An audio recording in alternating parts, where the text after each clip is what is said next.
What is the meaning of technology in our lives? What place does technology have in the universe? What place does it have in the human condition? And what place should it play in my own personal life? Welcome to the Seventh Kingdom. With your hosts, Jason Lang from Hollywood, California, and Stan James from San Francisco, California. Jason Lang, how's it going? Hey, Stan. Good to talk with you again. It's been a while. It has been a while, and welcome back to all of our listeners here at the Seventh Kingdom. We are still alive. After the holidays, still here.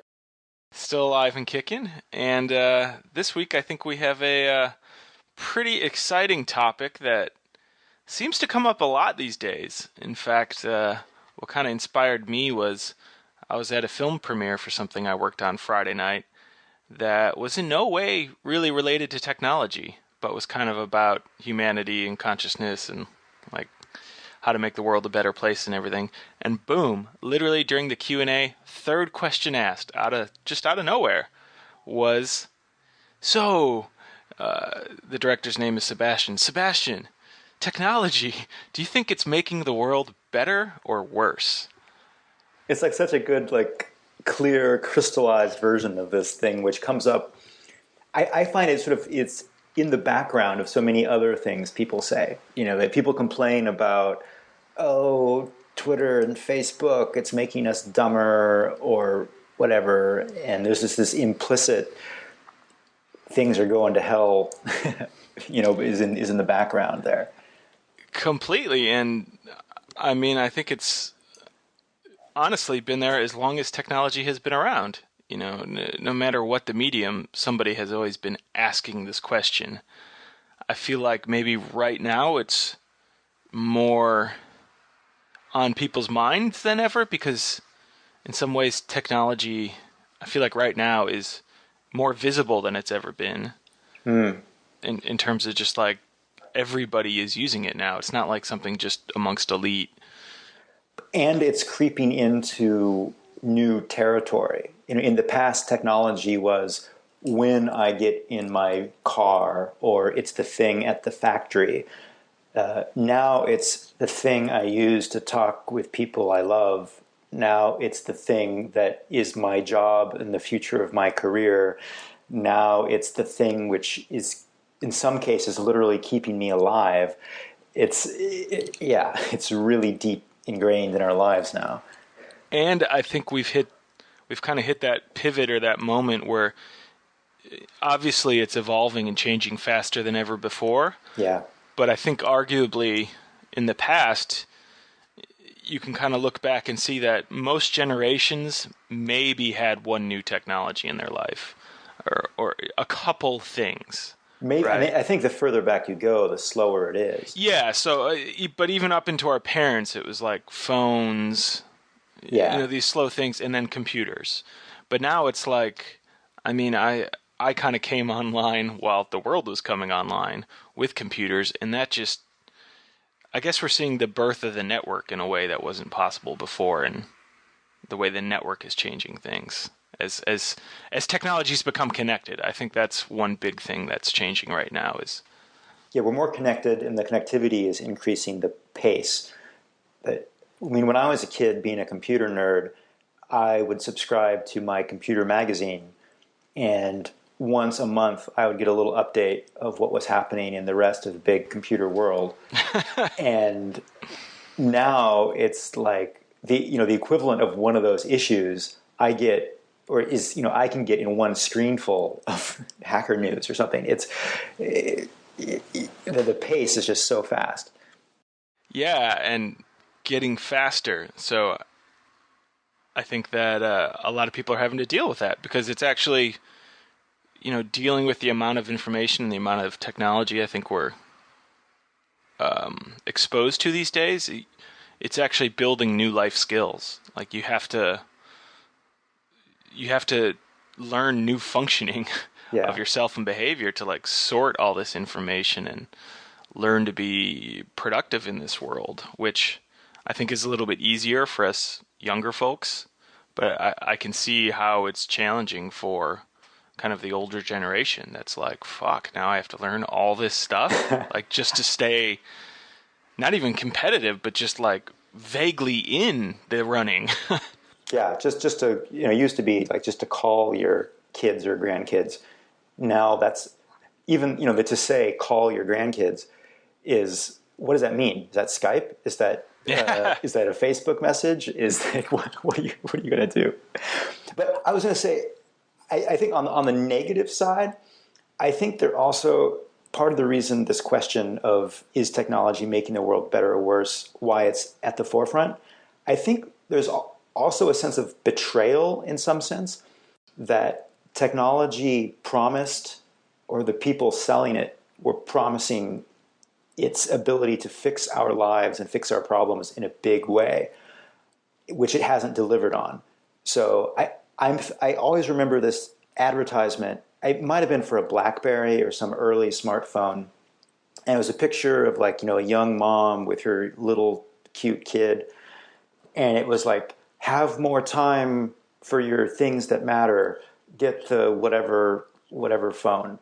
And anyone now who has ever used a smartphone knows it's a total lie that by using this phone you're going to get more time to spend with your kids because you'll be more productive. That's a total lie.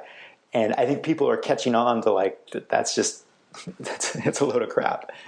Yeah, and there was that whole that makes me think of like that whole initial burst of like techno optimistic futurism in like the 50s and 60s with like flying cars and Yeah. There's even some of those great old Disney cartoons where they had the animators like drawing what they imagined the future would be in like 50 years, and it's not really here, right? Right, right. The world is still just as chaotic and messy and inefficient, I think, as it's ever been, which I think people feel, and that's one of the, well, it's making things worse sides of the argument. Right. Or, I mean, I think a lot of people maybe come down to it's a wash, that it's not really moving the needle one way or the other. Yeah, and that's definitely my kind of perspective that, technology is just technology. It's not better or worse. It's a tool. Like, we were talking about yesterday when I first brought this up that, it's like fire. Did fire make the world better or worse? Well, fire in itself, kind of, it already existed. We just kind of harnessed it in a new way. Yeah. And it does do a lot of good, but, it can do a lot of bad as well. Fire allows you to make bombs and kill people. Like, really, right? It's how you use the technology. It's our relationship to it. I think that's really the key. And could you really argue that like the world would be a better place if we hadn't tamed fire? Like, because we wouldn't have bombs, like that's a better world. And I swear, I mean, I know people who, they might not say that explicitly, but you definitely have a streak of this romanticism of the past, sometimes all the way back to the hunter-gatherer past, that if only we could get back to living in the forest, that's when things were really great and we took a wrong turn somewhere. That's a big one for me that I definitely get triggered by technology is destroying our relationships and people can't pay attention and it means you're not present with the people around you. Like that's one I get a lot. Definitely. Or it's completely destroying the idea of privacy. And there's a lot to unpack in those statements. And, it's always stuck with me at some point. I don't remember what we were talking about, but I think you were kind of pontificating on, well, oddly enough, this whole idea of privacy, like, that's really new. The fact that you could live privately in community, in some senses, is actually kind of a American invention of just like the last century. Because if you were living in a small village or town, like, there's not a whole lot of privacy. When there's 50 people in your immediate surroundings, like, yeah, they're going to know what's going on with you. You live in a home, like you live in like a typical house of that time. It's like you and your whole family live in one room, separated by other families by like a thin plywood sheet. Like there's no privacy. Everyone knows what everyone's doing. Yeah, so it's interesting to think that may have just been in some respects a temporary bubble, and I think particularly as Americans, it's one that's important to remember because we are a country that I feel like exemplifies that probably more than anybody else. Like, we are the private society. I think, one of my favorite classic films is called My Uncle, and it's by Jacques Tati. It's this great French movie, but it's like this old kind of silent, cute movie. And anyway, the contrast it sets up is this old dude living in Paris, and he lives in the traditional old school part of town, and it's like the scenes with his apartment building are literally just kind of a cut through the building profile view. Ah, cool. I've seen that technique now. Yeah. Yeah, and it's just, I mean, just to summarize, it's kind of hilarious because just to get to his apartment at the top of the building, he's literally like almost walking through other people's houses and like bumping into families, and it's like there is no privacy. Like, just getting to his front door, which is actually this teeny little shack, involves him relating with his neighbors because it's like this small, chaotic, loud neighborhood. And then they contrast it with what was then the kind of new developing suburbs of Paris where his brother-in-law lives, and it's the traditional suburban closed off shack that has like gated access, and it's completely separate and private. And I think America kind of exemplifies that. So when I hear people talking about, I don't know, the lack of privacy, I think what they're really pointing out is kind of the death of this privacy bubble that we kind of artificially inflated here to an extent. Well, that's sort of a question when you talk about are things getting better or worse, you have to have a sense of history, because to know what direction things are moving, you have to be aware of what things were like before. And like to take one thing like privacy, like, I don't know, what was privacy like 50, 100 more years ago? And for that matter, I think the big issue here, or one of the big issues, is what the hell do we mean by better? Privacy, sure, it's probably a good thing. Maybe it's not. Who knows? But I find in these discussions with people, I find talking to people, it's only what they're thinking about at that moment. So if they're thinking about quality of relationships, then they're just thinking Facebook, and like, well, that's worse. But then if you're talking about medical advances and treating diseases, then it's like the value is saving lives, and that's clearly a good thing. Pretty hard to argue with, when you take it on that side of things. I think, my sort of conclusion has been that, like the basic stuff of like saving lives, living longer, stopping starvation, those are the values that are the hardest to argue with. Any technology which saves someone's life is okay. That's a good thing.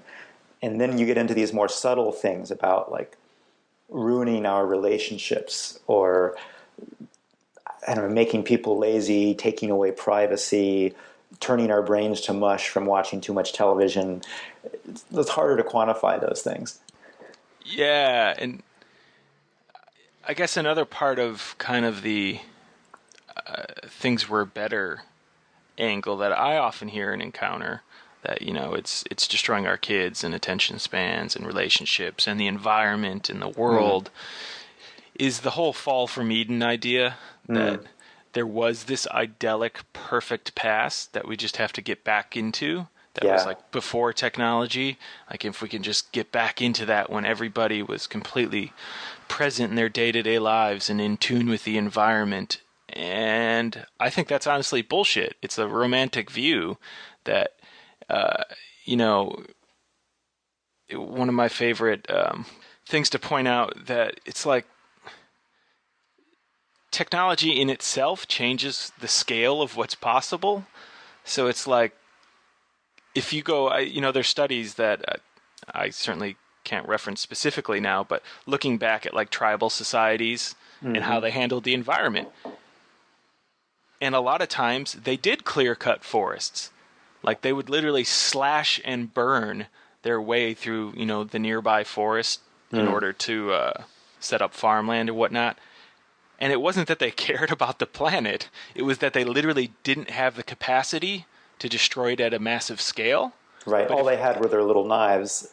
Yeah. But if we went back 3,000 years and gave a couple tribes chainsaws and an unlimited supply of gasoline, do you think they'd be thinking about saving the forest? They'd be just, I would argue, they'd probably be cutting things down as fast as they could because it's a free, endless supply of lumber and energy, Yeah, which, I've already had this argument, and they would say, well, you don't understand these people and their deep connection to the earth.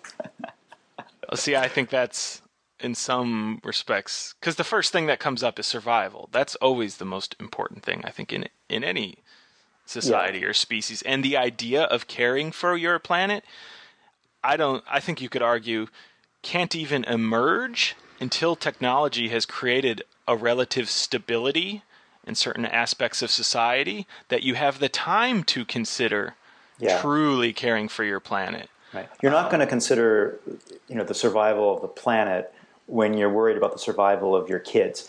You got to get those things taken care of first. I definitely think that argument can be made. And then, so again, on the evil side, I think, I guess, is technology making things worse? I think one real argument you can make is that, kind of coming from the evolutionary view, one of the chaotic things we're seeing right now is the ability of different stages of culture and different values of people with different values being able to apprehend technology from different levels. So the problem right now is we can have terrorists and extremists kind of operating from a very fundamentalist tribal type mentality, which was the predominant, mentality thousands of years ago, but the biggest tool you could have was maybe a gun. Whereas now that tribe can get access to a nuclear bomb, which was developed kind of in the more scientific, rational stages of cultural development. And so you have this kind of arguably earlier level of development apprehending technology from a later level, and that does cause problem. And that, or that even brings up this whole idea of free speech in the internet. It's like, oh, it's great now that everybody has a bullhorn, but the second you say everybody has a bullhorn, all the frickin' racists and bigots and horrible kind of voices out there also get to put that out. But the technology itself isn't, I would argue, in that capacity, isn't good or bad. People were already saying these things. They just have, I guess, more amplification. So is there any case where technology, is there a clear-cut case of bad technology, or is it always just how you use it?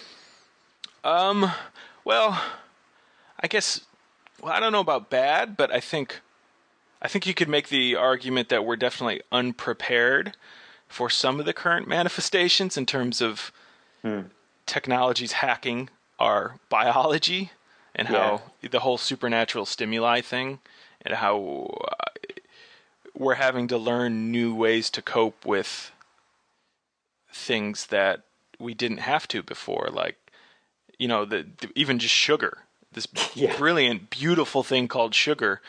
You think back to hunter-gathering tribes, and it was like, you were lucky as shit to get to taste it, which was generally in the natural world in some kind of fruit form. Yeah, that would be the sweetest thing you would, like honey was like, if you just read like in the Bible, it's like the land of milk and honey. It's like fat and sugar is like the best thing they could imagine. And just because of the nature of society then, like, it was kind of always in limited supply. So you couldn't, I guess, unless you were part of the extreme kind of super wealthy upper classes that did start to emerge. But if you came across a bush full of apples, you could only eat so many apples. And then they'd be gone until the next season. There would be that long spell where you weren't eating fruit and fat anymore. Whereas now it's like this thing, and thus, the idea of sugar was, it tastes really good, so eat as much as you can, because there's only going to be so much around. It's not going to be around as ever. So get those calories, just get them in your body, eat as much as you want. But the supply side was I think in nature is the limiting thing, which we've completely decimated that.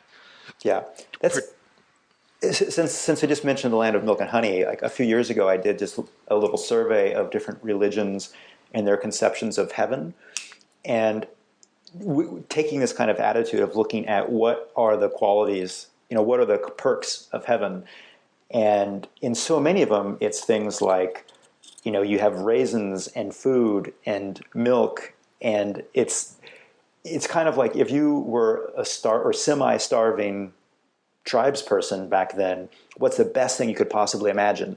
And it's like not having shortage of food and having lots of sweet things. And, and so it made me think like we're basically living in their version of paradise, and yet we don't feel like we're in paradise. So maybe our idea of what a better world would be is, also needs to shift. Completely. Which is, I think, that's sort of the deeper question then is, when we say the world is getting worse, what would a better world actually look like? If people 1,000 years ago, the best they could think of for a better world was one where I have lots of sugar and my kids all survive past 2, well, we've basically hit that, at least in the Western world here. And yet we're still not deliriously happy and feeling like we live in paradise. So what, if it's not that, what are we after? Yeah, and it makes me think, particularly comparing kind of America to the rest of the world or civilizations past, it immediately brings in kind of the hierarchy of needs thing to me, and this idea that technology is constantly solving certain problems, but in doing that, it creates new problems, which is like what we're seeing now. Like to basically live and function as a person in the United States is kind of easier than it's ever been anywhere on the planet, I'd argue, in the history of mankind. Easier in the sense that you're probably not going to starve to death, which would have been a major concern even 100 years ago. And that's fully taking into account the lower class and the homeless problems, and there's plenty of issues here. But overall, for most people, I'd say there hasn't been a better time to be alive. I think you can probably make that argument in terms of longevity and things. I think what we're seeing is part of the is it making things worse is there's a whole new set of problems arising that we have to figure out solutions to that are problems that not a lot of people had to deal with in the past.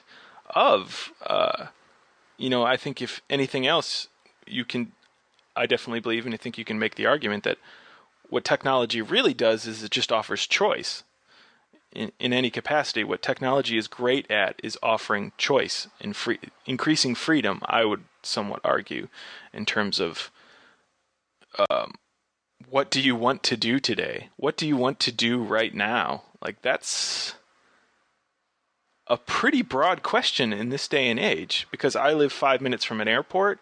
I live next to the beach. I have a connection to the internet. Like, that question is really big.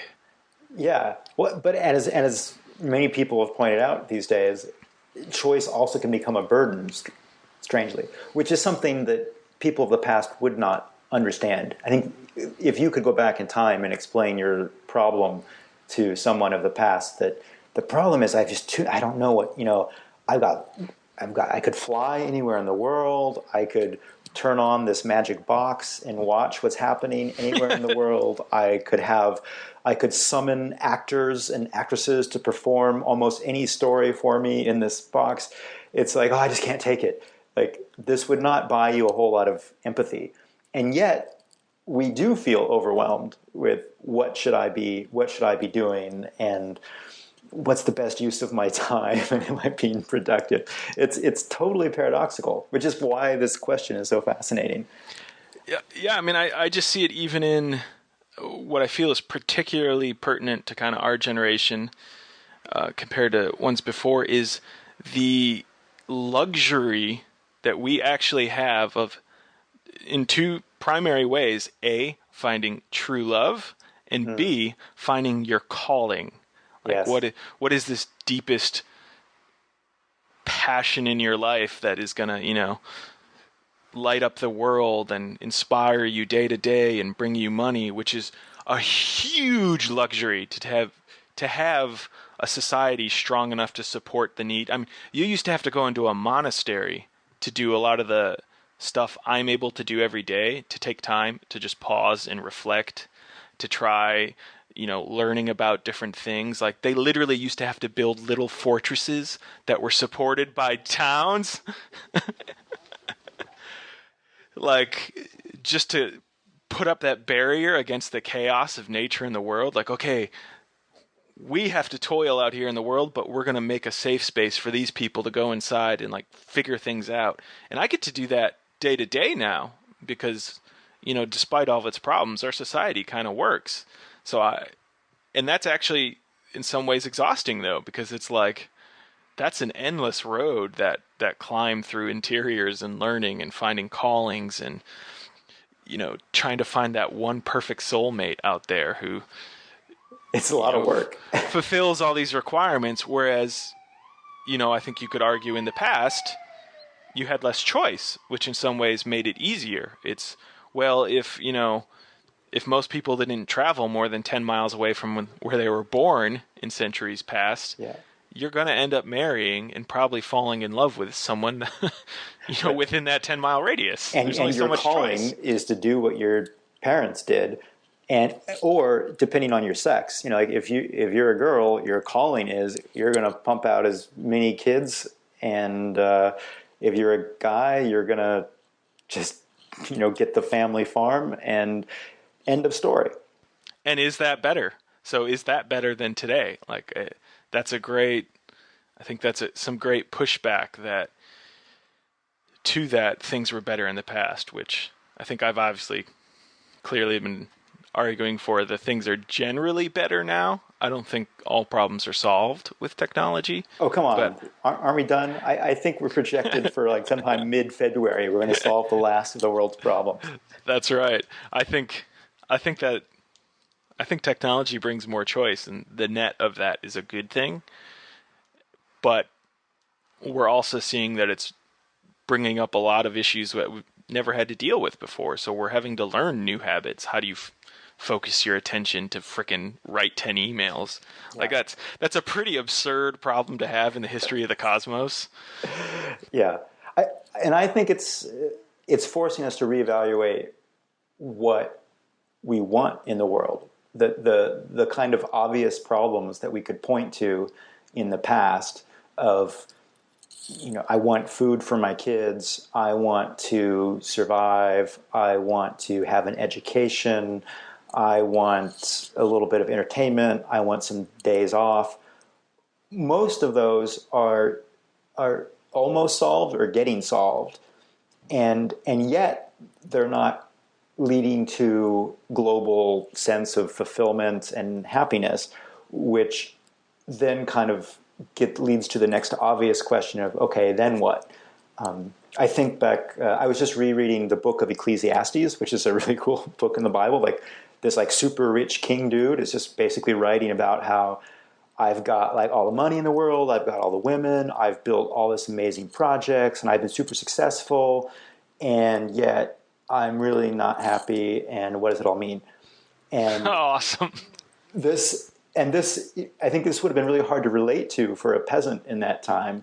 But now any modern person is in the same position as that guy in some way. And we're having to really think harder about like, okay, what do we want for ourselves and what do we want from technology? And that, interestingly enough, kind of ties it all together to me in that I feel like one of the cool things that's technology is enabling right now is kind of the community plus. So it's technology, I feel like, is actually helping to relocalize the world in a way that wasn't possible before, where, we had these small towns and tribes and even family units that were pretty hard limited literally by geography. Mm-hmm. And I think the last, 200 or 300 years were kind of that burst of the geography bubble where the constraint of, to an extent, time and space is kind of being removed, where I can nearly instantly communicate with someone else on the other side of the planet. And just the birth of technology and the density it allows in terms of people getting together created a whole new set of problems in terms of, okay, we're living in a city, but now I don't know everyone in that city. And that's been a big problem. I think that, the being in the middle of downtown Manhattan yet feeling like you're completely alone has been an issue that I think people have had to deal with over the last couple decades. In what I see technology doing right now, even in simple ways through stuff like Foursquare and Facebook, and kind of this stitching together of connecting you with your local environment again in ways that I'm finding very interesting right now. Just living in a place like LA, how it's allowing me to feel connected to the community here in a way that I don't think I would have been 15 years ago. So what I see is there's some ebb and flows, valleys and peaks, right? And right now, oddly enough, technology is bringing back some of the things that were just a given in the past in terms of small community. They're actually bringing tribes back online, but now they're tribes of choice, not tribes of of geography, so to speak. Right. And we'll see if these are better tribes than the previous tribes. We would hope. And, this is definitely, I think, a question we're going to be able to come back to time and time again. And this is definitely a question I would love to hear from our listeners about. Do you think, is technology making the world a better place or a worse place? And why? And in what ways? Yeah. And in your life personally and for the world as a whole. So we'd love to see you chime in on comments on the website or on Facebook, or leave us a voicemail at 415-857-3095. And thanks a lot for listening, and we'll be back soon. Thanks a lot, Stan. All right. Goodbye, Jason.